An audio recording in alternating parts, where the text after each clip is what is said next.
Dear student, आज हम हमारा नेक्स्ट लेक्चर पढ़ेंगे। आपके क्लास 11th भौतिक विज्ञान चैप्टर नंबर 2 चल रहा है, आपके प्रारंभिक गणितीय संकल्पनाएं। उसमें से हमने सदिश पढ़ लिया है, क्या होता है सदिश का परिणाम भी पढ़ लिया।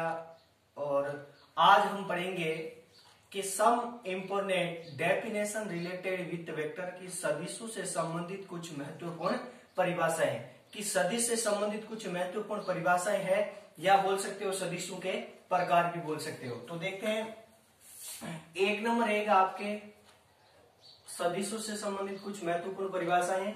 उसमें से एक नंबर रहेगा आपके समान सदिश, समान सदिश या तुल्य सदिश, इसे तुल्य सदिश भी बोला जाता है, तुल्य सदिश। दूसरा आपके रहेगा असमान सदिश, इनकी परिभाषा ही है और ज्यादा नहीं है, असमान सदिश। और 3 नंबर रहेगा आपके अपोजिट वेक्टर यानी विपरीत सदिश। और 4 नंबर रहेगा आपके एकांक सदिश, एकांक सदिश। और 5 नंबर रहेगा आपके शून्य सदिश।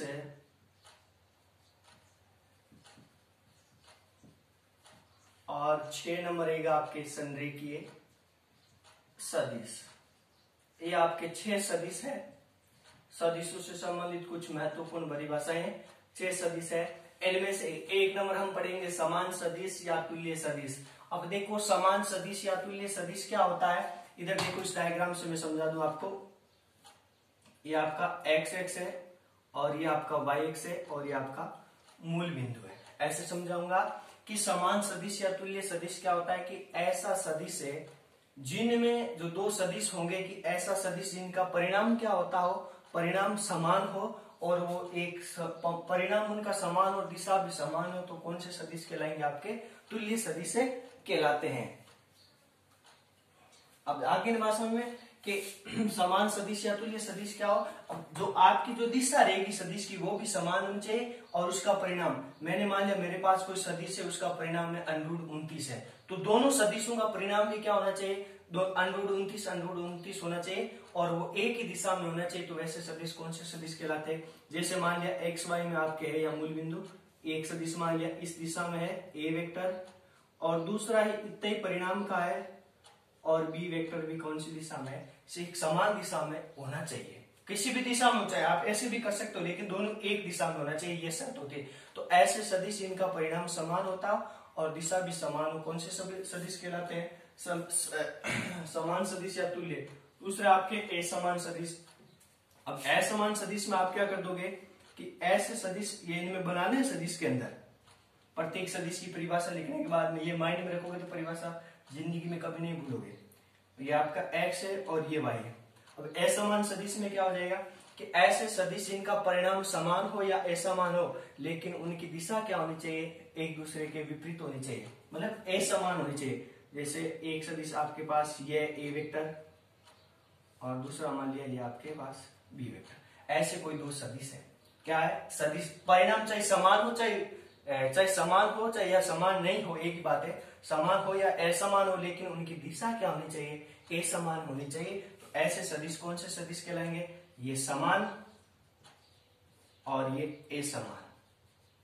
आगे बात समझे, तो ऐसे सदिश कौन से सदिश कहलाएंगे, असमान सदिश। तीसरा आपके विपरीत सदिश। तो ऐसे सदिश से ये x है, ये y, ये o, तो ऐसे सदिश है, ऐसे सदिश इनका परिणाम समान हो या असमान हो, लेकिन उनकी दिशा क्या होनी चाहिए, एकदम अपोजिट, मतलब एक दूसरे के एकदम अपोजिट होनी चाहिए। तो ऐसे सदिश कौन से सदिश कहलाते हैं, विपरीत सदिश कहलाते हैं, मतलब एक दूसरे के विपरीत। ए वेक्टर की दिशा एकदम इसके है, तो बी वेक्टर की दिशा होनी चाहिए तो इसके सेम, ये ए वेक्टर बी वेक्टर को सदिश माना है मैंने, उसके विपरीत एकदम अपोजिट होने चाहिए। तो ऐसे सदिश कौन से सदिश कहलाते हैं, विपरीत सदिश। एकांक सदिश, ऐसे सदिश इनका परिणाम एक होता है, एकांक सदिश कहलाता है। एकांक सदिश को कैप से प्रदर्शित किया जाता है, किससे प्रदर्शित किया जाता है, कैप से प्रदर्शित किया जाता है। मान लिया कि एकांक सदिश क्या है, आर कैप।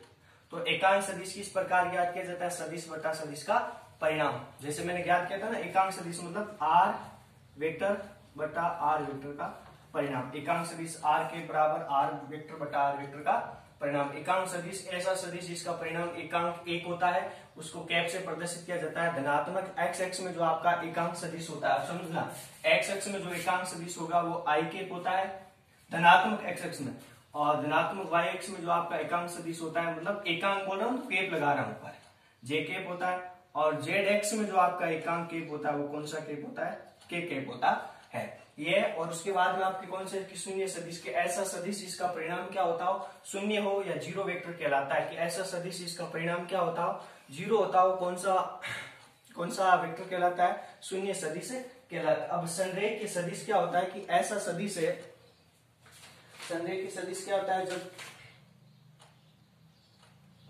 अब संरेख के सदिश क्या होता है कि जब दो या दो से अधिक सदिश समान या असमान हो, कैसे हो, समान हो या असमान हो। देखो डायग्राम कि ऐसे सदिश जब दो या दो से अधिक सदिश समान या असमान हो लेकिन वो एक ही दिशा में हो, एक ही रेखा में उपस्थित हो, चाहे वो एक्स एक्स में तो वो एक्स एक्स में होना चाहिए, यदि वो वाई एक्स में तो वाई एक्स में, यदि वो जेड एक्स में तो जेड एक्स में, मतलब एक रेखा के अनुदिश उपस्थित होना चाहिए।